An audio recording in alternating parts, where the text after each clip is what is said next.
तो जेल से ही सरकार चलाते रहेंगे, वो इस्तीफा नहीं देने वाले हैं। वे दिल्ली की जनता का जो मैंडेट था, जो उनको मत मिला था दिल्ली जनता का, उसका उपहास उड़ा रहे हैं, उसका मजाक उड़ा रहे हैं। दिल्ली की जनता ने एक ईमानदार साफ सुथरी सरकार के लिए वोट दिया था। ये हम कहते थे मुझसे ज़्यादा ईमानदार कोई नहीं है, मैं भ्रष्टाचार के खिलाफ लड़ाई लड़ूंगा। आज सबसे बड़ा भ्रष्टाचारी अगर देश में कोई है, अगर आप किसी को बोलो कि भ्रष्टाचारी का दूसरा नाम कौन है, तो कहेंगे केजरीवाल है। तो ये दिल्ली की जनता को उपहास उड़ा रहे हैं। इनको तुरंत इस्तीफा देना चाहिए और इनकी पार्टी तय करे किसको अगला मुख्यमंत्री बनाना है। लेकिन सर, पार्टी है, उसके नेता और जो सरकार में शामिल मंत्री हैं, उनका ये कहना है कि अरविंद केजरीवाल ने हमेशा वही किया है जो लोगों ने कहा है, और वो वही करेंगे जो लोग उनको कहेंगे। हम जनमत संग्रह के द्वारा ही हर चीज का फैसला करते हैं। कौन सा जनमत संग्रह इनके पक्ष में है कि सरकार जेल से चलाएं? कौन सा जनमत संग्रह ये कह रहा है कि मैं भी केजरीवाल जो लेकर गए थे, लोगों ने कहा हम केजरीवाल नहीं हो सकते, हम नहीं चाहते हमारे बच्चों पर या हमारे परिवार पर भ्रष्टाचारी केजरीवाल की छाप छूटे।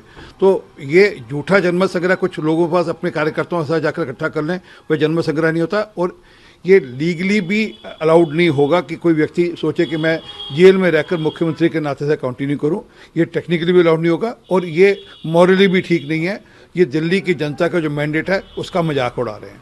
सर, जो अब प्रतिक्रिया आई है या जो गिरफ्तार हुए उसके बाद जो प्रतिक्रिया आई, उसमें लगातार प्रधानमंत्री जी पर निशाना साधा जा रहा है। प्रधानमंत्री जी को कहा जा रहा है कि ये उनका एरोगेंस है और उनकी सरकार का एरोगेंस है, जिसकी वजह से विपक्षी दलों को निशाना बनाया जा रहा है। पिछले 6 महीने से 9 समन इनको दिए गए। अक्टूबर से इनको समन मिलने शुरू हुए थे और ये मार्च में जाकर उनको अरेस्ट किया। अगर ये 9 समन को ठेंगा दिखाएंगे तो ईडी के पास और क्या ऑप्शन बचेंगे? इसमें प्रधानमंत्री जी का क्या रोल है? आपको भ्रष्टाचार के मामले में बुलाया जा रहा था, पूछताछ करने के बुलाया जा रहा था। आप लगातार कहते थे कि अगर ईडी को बहुत जरूरत हो मेरे घर पे आ जाए। ईडी आपके घर पे गई, आपसे प्रश्न पूछे, अपने प्रश्नों को ठीक उत्तर नहीं दिए, उल्टा आपके घर पे वह एविडेंस मिले जिससे ये साबित होता है कि आप ईडी की जासूसी करा रहे थे। तो इसलिए ईडी को अरेस्ट करना जरूरी था। अब आप कोर्ट गए हैं, कोर्ट से मामला क्वेश करा लेते कि सिसोदिया ने 27 बार कोशिश करी, संजय सिंह ने कोशिश करी कि उनके जो मामले क्वैश हो जाएं। कोर्ट ने क्वैश न कर उल्टा टिप्पणी देते हुए कहा कि ये लोग सबके सब भ्रष्टाचार में लिप्त हैं।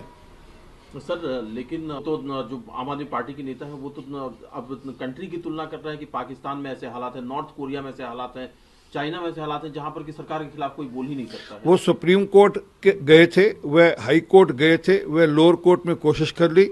अगर इनको कोर्ट पे भी विश्वास नहीं है, इनको इलेक्शन कमीशन पे भी विश्वास नहीं है, तो दिखता है कि ये अराजकतावादी लोग हैं जिनको व्यवस्थाओं पर विश्वास नहीं है। एक सर आखिरी ये सवाल कांग्रेस के स्टैंड को लेकर है।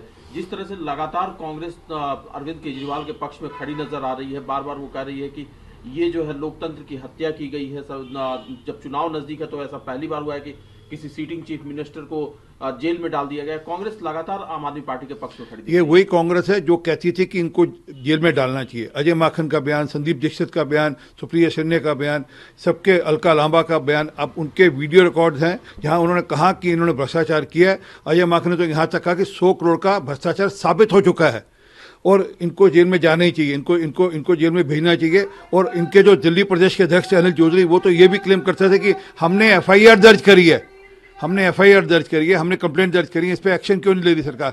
अब क्योंकि एक्शन ले लिया है, अब ये